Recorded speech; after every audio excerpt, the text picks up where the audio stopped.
what is happening with US companies right now, as a response to the tragic death of George Floyd is, and sorry for the words, but it's very interesting. McDonald's, Snapchat, Apple, Amazon, Bank of America, they all decided to publicly support the protest. Ben and Jerry's, the ice cream company, went even further and state officially, let's dismantle white supremacy. What does all of this mean?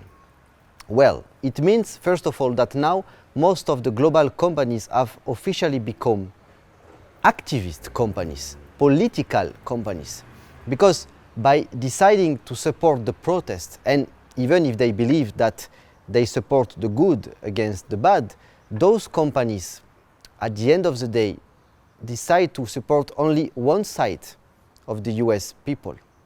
And here I'm not speaking about the black side versus the white side, no, but about the side which is confronting with Trump, and so with the Trump voters. And so those companies choose their side, in fact. And today companies more generally choose their side. Today companies express opinions which are not the opinions of everyone. And that is, by essence, political. In France, my country, Pascal de Murger, the CEO of the Maif, which is the biggest French insurance company, is saying that the companies of the future will be political or won't be.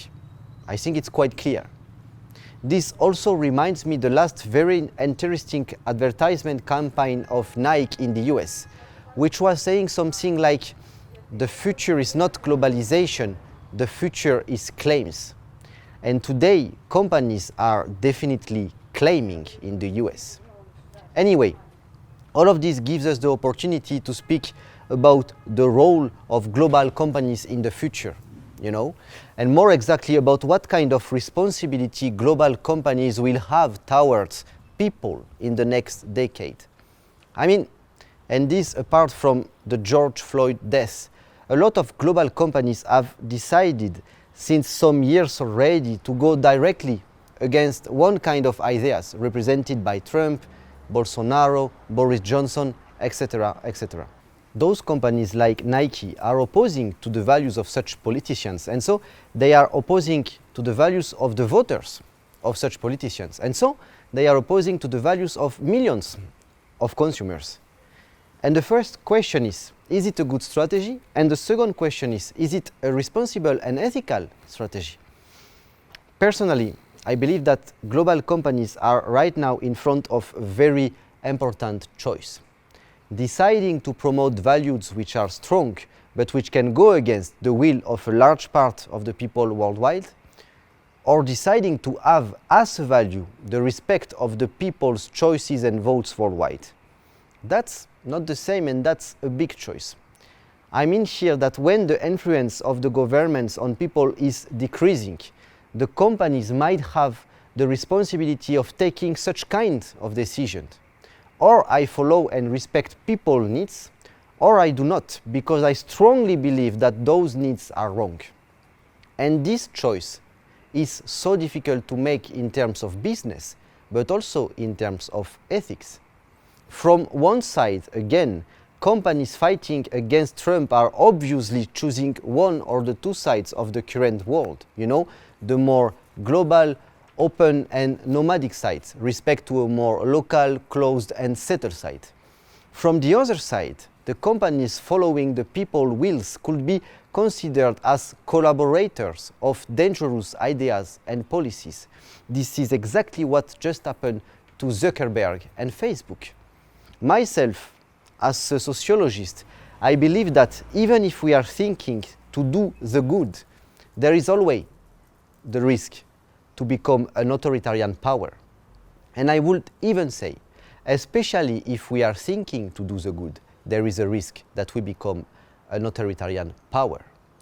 Don't forget indeed that most of the authoritarian powers in our history were implementing their bad policies in the name of the good. And so, if in the future the world is ruled by corporations, if in the future all the people working in such corporations share the same mindset, values and ideas. And if in the future corporate policymakers decide to choose only one side of the world, to promote only one opinion of the world, then there is a risk of authoritarian power, respect to the other side of the world. To conclude, becoming a political company is a great idea because I strongly believe that it can lead to a better world. But becoming an ideological company is a dangerous idea because it will automatically exclude other opinions and people. You know, we are not good or bad people, good or bad companies because we support good or bad ideas. Because in fact, we all think that we support good ideas. I mean, who is waking up in the morning and saying to himself, I will support bad ideas today? No one. And so being a good or bad company doesn't come from this point. In fact, we are good or bad people, good or bad companies, respect to our actions toward the other people and opinions. Because if supporting good ideas is about censor people who do not think and speak like you, it's about reducing the liberty of the other ideas, then you are not a good person or a good company anymore. That's why at Originals, my company, we create governance models which help companies to include other values and opinions into their policy making for the good sake of the world.